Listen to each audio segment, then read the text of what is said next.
Hi everybody. Today I am going to talk to you about soap. Yes, soap. It seems like a simple thing. We all use it every day, hopefully. But I'm not sure how much thought we give it until our skin starts to feel itchy and or dry. In the past, I always seemed to have dry skin, especially in the winter when there is less humidity and you have the heat on indoors and you're indoors more often. But did you ever realize that a main reason why your skin feels dry and itchy is because of your soap? Did you know there's a big difference between store-bought soaps and handmade soaps? Well, there is. And today I'm going to talk to you a little bit about those differences and why I switched to homemade soap. Soap typically contains 6 components. There's detergent, which is used to clean the skin, emulsifiers that act like the glue that make the bars thick and make all the ingredients stay together. There's fragrance, which enhances the appeal of using the soap. There are preservatives that extend the shelf life of the soap. There are surfactants, and the word surfactant actually comes from surface active agent. And what they do is they reduce the surface tension of the water so it can loosen and encapsulate dirt and remove it from the surface, and in this case, your skin. And then there's water, which functions as the liquid base for the ingredients. Within these 6 components of soap, there are certain unhealthy ingredients. And if you take a look at your soap package, I'm sure you will see a few of these unhealthy ingredients that I have listed. And you'll probably see some that I don't have listed, but these are the main ones that I wanted to draw your attention to. The first one is something called sodium lauryl sulfate, also known as SLS. And sodium lauryl sulfate is a surfactant, and it's found in nearly all traditional types of shampoos, body washers, cleaners, including liquid and bar soap. Although SLS originates from coconuts, the manufacturing process results in it being contaminated with chemical byproduct.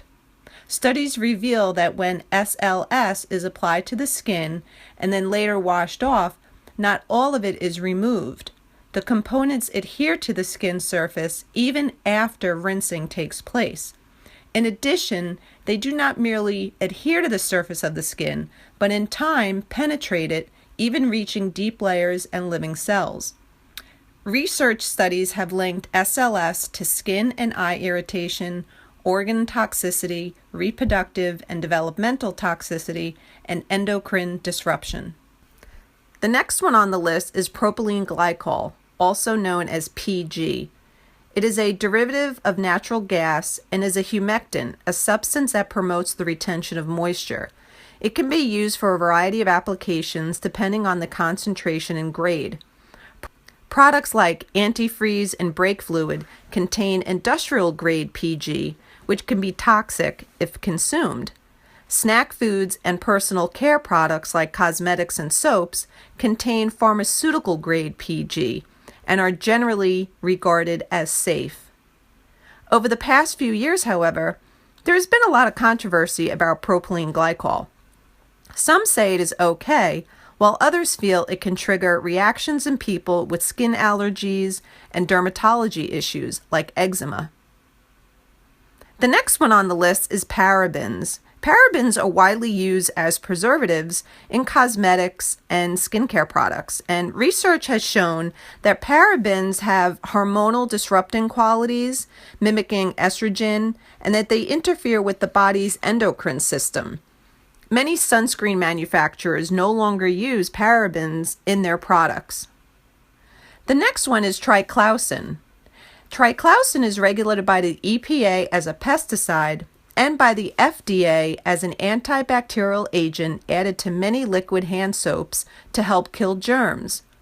In light of scientific studies conducted since 2010, the FDA is conducting regulatory review of Triclosan as it is suspected of contributing to the growing problem of antibiotic resistance. In 2013, new data suggested that the risks associated with long-term daily use of antibacterial soaps may actually outweigh the benefits. There are indications that these soaps may also have unanticipated hormonal effects. The next one on the list is fragrance. While some fragrance can be natural, most soaps contain synthetic fragrances, which are actually mixtures of various chemicals that produce a desired scent. Labs across the country are constantly experimenting with new mixtures of various chemicals in order to come up with just the right sensation. The fragrances in your soap are the pride of these chemists, but for you, they can potentially cause skin irritation, headaches, dizziness, and rashes. So now that we've covered some of the bad things about regular soap, let's talk about the good soap. I first started researching how to make homemade soap about 2 years ago. I found that it wasn't really difficult, it was just very time-consuming. But when weighing the benefits of using plant-based soap, it is well worth it. These are a few things that I love about homemade soap, especially homemade plant-based soap. First, they contain glycerin. Glycerin is a natural skin emollient. It actually works as a skin softener. The one thing that's really interesting is that glycerin is actually created as a part of the soap making process. Because of its use in other industries, most traditional soap manufacturers remove the bulk of it from their soaps so they can sell it to other industries. This is one reason why their soaps can be drying. Glycerin is wonderful for helping the skin to retain moisture. So with homemade soap, you'll have a product that cleans and moisturizes.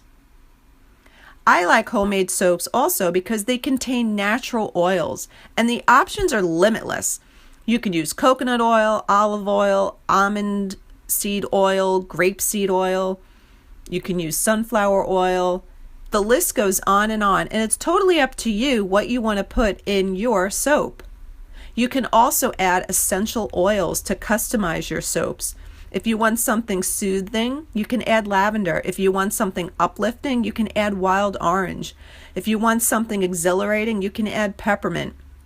And the thing that's great is that they also give the soap fragrance, and it's not a synthetic fragrance. It's natural, and it'll affect your body and your mind. You can also add other natural items too, like oatmeal, dried milk, cornmeal, petals, salt. There are so many different options to explore. You just have to use your imagination. Homemade soap is all you need to kill bacteria and get your hands clean. If you're concerned that it's not antibacterial enough, adding vinegar to your hand washing routine is highly effective in killing germs. So now that you know some of the differences between store-bought soap and homemade soap, I hope you'll think twice before you decide to get clean. There's nothing like a green clean. Using plant-based soaps is easy and healthy for you. It's easier to make than you think. It's a little bit time-consuming, but again, it's well worth it. It contains all natural plant-based ingredients, and that is so important. Cold-pressed soaps last a long time, especially when they're placed in a rigid dish. You want to let the air circulate around it. It gets better as it gets exposed to the air, and it also gets a little bit harder, which makes it last longer. And it's so much better for your skin and your overall health. It's plain and simple. If you want to try some homemade soap before you decide to go out and make it yourself, my Hampton Native soap is available for purchase. Each bar of Hampton Native soap is all natural with many organic ingredients. Each bar comes in a reusable 100% cotton bag. The cotton bags can be personalized with sayings and colors. These soaps are cold pressed, so they're going to last for quite a while. If you need any more information, please contact me at hamptonnative11@aol.com, or please visit my website www.hamptonnative.com.